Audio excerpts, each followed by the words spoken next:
manusianya kan, kalau melihat dari sumber daya alam, kemudian market kita sudah ternyata sudah terpetakan gitu dengan baik, tapi masalahnya dari manusia. Jadi 2020 diharapkan Indonesia itu sumber daya manusia yang berkarakter, 2030 itu sejahtera dengan pendapatan GDP-nya itu 19.900 dolar, dan 2045 kita menjadi adidaya. Lantas bagaimana sebenarnya tanggapan Pak Anies terhadap misi tersebut?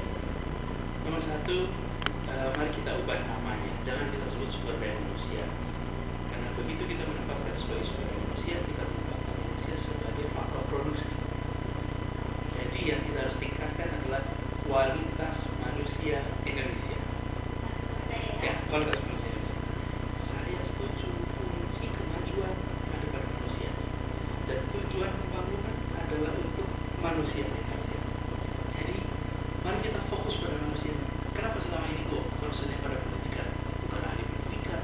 Yang kita tahu persis nanti bahwa kuncinya adalah pada kita meraih kualitas manusia yang terbaik. Nah, saya membayangkan di 2050 kalau kita melihat ke depan, nomor satu, harus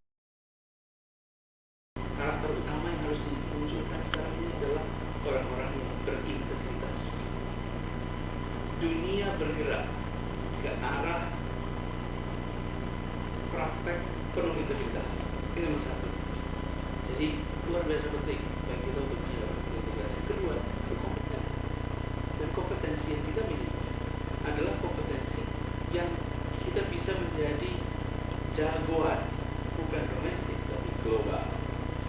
Jadi kenapa hal itu penting? Karena kita akan memasuki era meritokrasi. Ya, di mana siapa menduduki apa bukan berdasarkan latar belakang, tapi berdasarkan kompetensinya, pendidikannya. Anda perhatikan saja mobil-mobil yang sekarang jalan, yang menjadi supir dan jenis supir itu bedanya etnik bukan, bahasa bukan, apa yang membedakan? Pendidikannya. Karena itu, dan kita akan memasuki era itu nanti. Indonesia memiliki manusia yang begitu banyak dan kompeten begitu tinggi. Indonesia bisa menguasai. Jadi menurut saya manusianya karakternya dalam integritas, dan kedua kompetensi. Dan kedua-duanya itu masuk dari pendidikan harusnya. Ya, dan pendidikan ini artinya dari rumah. Jadikan rumah-rumah kita sebagai lahan-lahan untuk tumbuhnya bibit manusia Indonesia cemerlang yang membanggakan.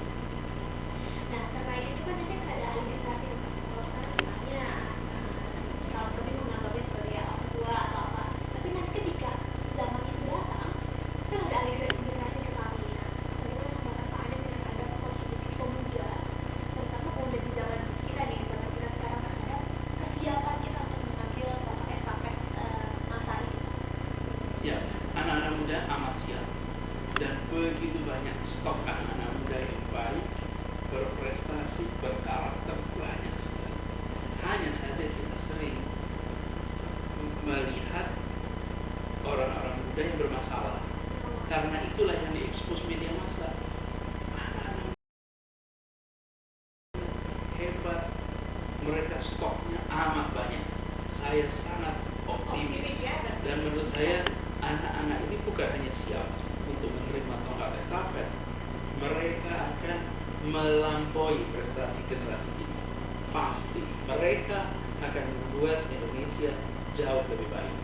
Generasi baru ini, lihat anak-anak baru ini, dahsyat, hebat. Kita patut bangga. Karenanya saya tidak sedikit pun punya pesimisme, apalagi kekhawatiran tentang kesiapan anak-anak adik-adik yang lebih baik dan seterusnya. Saya merasa sangat bangga atas nama Universitas Paramadina, seluruh sivitas akademika di sini, bahwa Sherly berhasil menjadi satu dari 10 finalis program ini. Dan kita melihat kehadiran Sherly di sana mudah-mudahan bisa mewarnai, karena kehadiran Sherly di kampus sendiri selalu memberikan makna. Terlibat begitu banyak kegiatan, aktif, dan prestasi akademisnya cemerlang. Kita membutuhkan anak-anak muda yang seperti Sherly ini. dan kita amat mendukung. Dan kita berharap Shirley sukses di sini, Shirley bisa menjadi yang insya Allah nomor 1, itu harapan kita. Dan kami amat yakin kalau Shirley menjadi nomor 1, seluruh juri dan seluruh penyelenggara akan bisa mempromosikan Shirley sebagai contoh, sebagai teladan bagi anak-anak mahasiswa di Indonesia. Kami sangat merekomendasikan, kami sangat mendukung, dan dukungan ini tanpa kualifikasi.